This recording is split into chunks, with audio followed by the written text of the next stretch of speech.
مصر کی سرزمین سے لوگ پانی کے بوتلیں اور ڈبے اٹھا اٹھا کر کے بارڈر پر جا رہے ہیں، لیکن فلسطین غزہ کے وہ مسلمان کہتے ہیں اپنا پانی تم رکھو، اللہ کریم ہمارے لیے کہیں سے اپنی ہی زمین سے پانی عطا کرے گا۔ ان کو لوگ کہہ رہے ہیں کیا آپ نہیں دیکھ رہے وقت کا بڑا فرعون روز الٹیمیٹم دیتا ہے 24 گھنٹے میں علاقہ خالی کرو، نکل جاؤ، گھر خالی کرو۔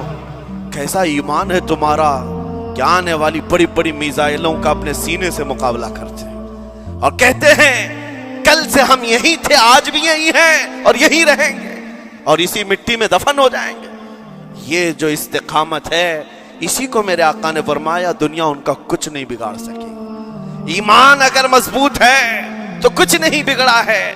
ارے 6 سال کی بچی، 6 سال کی بچیاں ٹرینڈ چلا ہوا ہے ان کے محلوں میں، ٹرینڈ چلا ہوا ہے، اپنے اپنے ہاتھوں میں مہندی سے اپنا نام لکھ رہی ہیں، ہنسی خوشی۔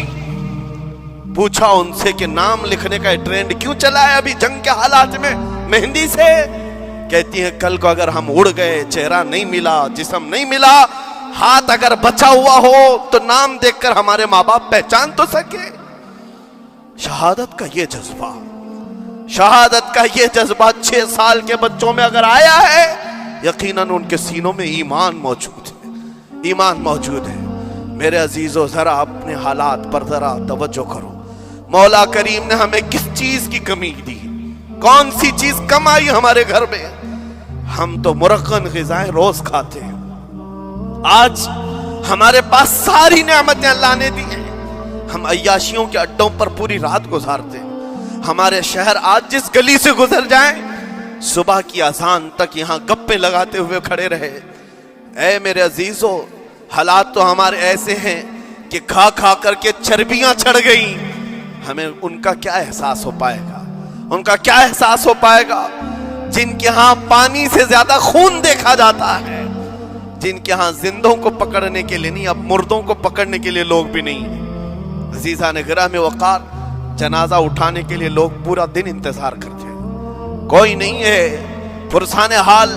ان سب حالات کے باوجود میں نے ایک بچے کو بھی وہاں سے یہ کہتے ہوئے نہیں سنا کہ ہم پر بہت بڑا ظلم ہو رہا ہے، ہم کو یہاں سے نکال لو، مدد کرو، کوئی آؤ، نہیں۔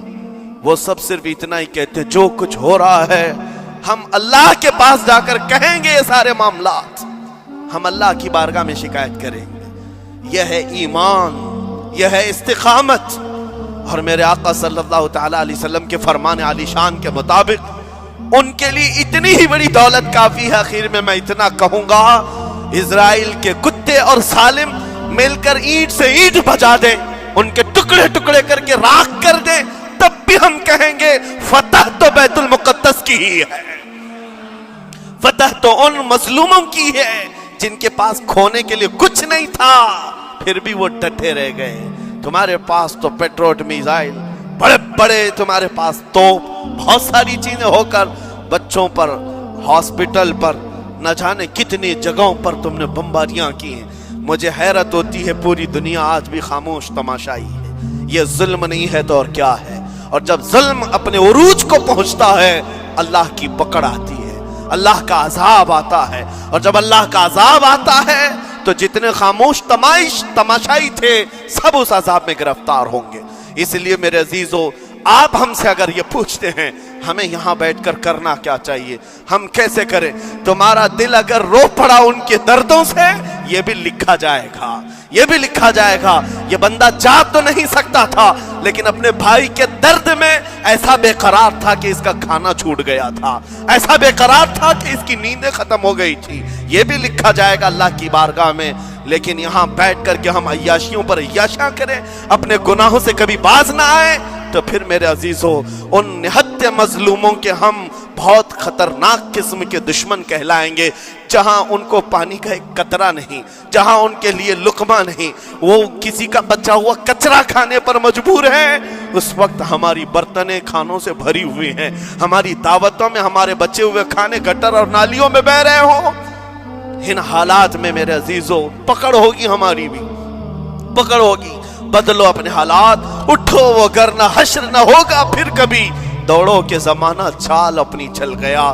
میں آپ سب سے یہی کہنا چاہوں گا، یہ جو حالات پیدا ہوئے ہیں پوری دنیا میں، یہ میرے آقا کے فرمان کے مطابق اندیشہ یہ لگ رہا ہے ان قریب امام مہدی کا ظہور ہونے والا ہے۔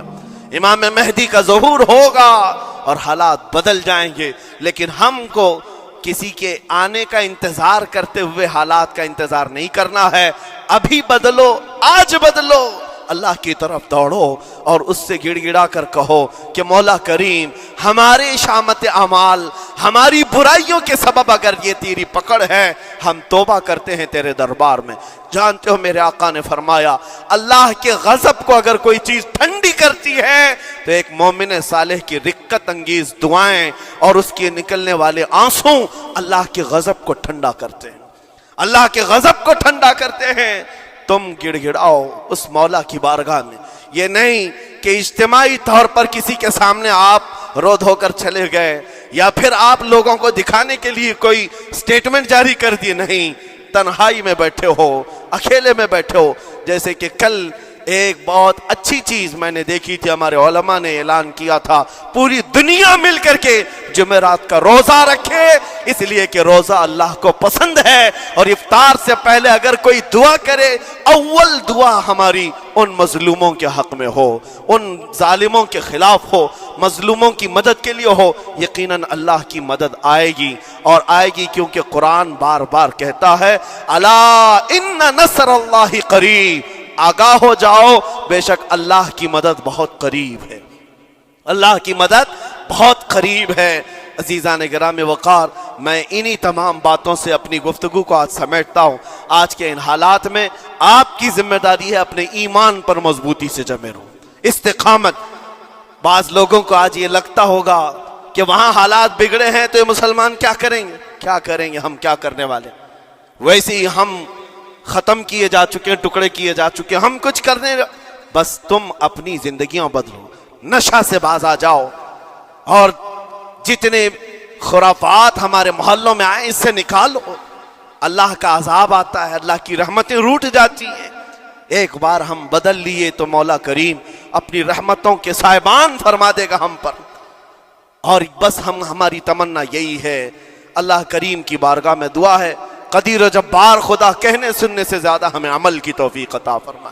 اے رب کریم احسن الخالقین، ہم سب اپنے گناہوں سے سچی توبہ کرتے ہیں مولا، ہمارے گناہوں کی وجہ سے اگر تیری سخت پکڑ ہے تو مولا تو اپنے غضب کو ٹھنڈا فرما دے، تو اپنے غضب کو ٹھنڈا فرما دے مولا، تو اپنے غضب کو ٹھنڈا فرما دے۔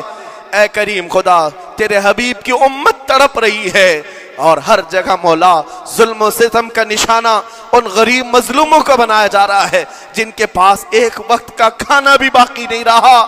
مولا تو اگر مدد نہیں کرے گا تو کون مدد نازل فرمائے گا؟ اے رحمان، ہمارا عقیدہ ہے تو ہی وہ خدا ہے جو ابابیلوں کو بھیج کر ابرہہ کو ہلاک کیا، تو ہی وہ خدا ہے جو بدر میں اپنے نبی کے لیے 5000 فرشتوں کو اتارا۔ اے مولا، تو ہی وہ خدا ہے جو یونس علیہ السلام کو مچھلی کے پیٹ سے زندہ سلامت نکالا، تو ہی وہ خدا ہے جو ابراہیم علیہ السلام کو بھڑکتی ہوئی آگ سے زندہ محفوظ فرمایا۔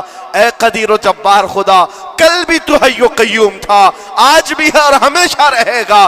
ہمارے اس عقیدے کی لاج رکھ لے اور غیب سے مولا تو اپنی مدد نازل فرما، اپنی مدد نازل فرما، امت مصطفیٰ کے لیے خیر فرما، ہم سب کو امن و امان عطا فرما۔ اے رب کریم، ان ظالموں کو کیفر کردار تک پہنچا دے، مظلوموں کو مولا امن کی سانس عطا فرما۔ ہماری خوشیاں اگر لکھی ہوئی ہے اے رب قدیر، ہماری خوشیوں میں سے ان کو یہ تقسیم فرما دے، اے اللہ ہماری حصے کی خوشیاں انہیں تقسیم فرما دے۔ اے رب کریم، ہمارے امن و سکون کو ان کے درمیان تقسیم فرما دے۔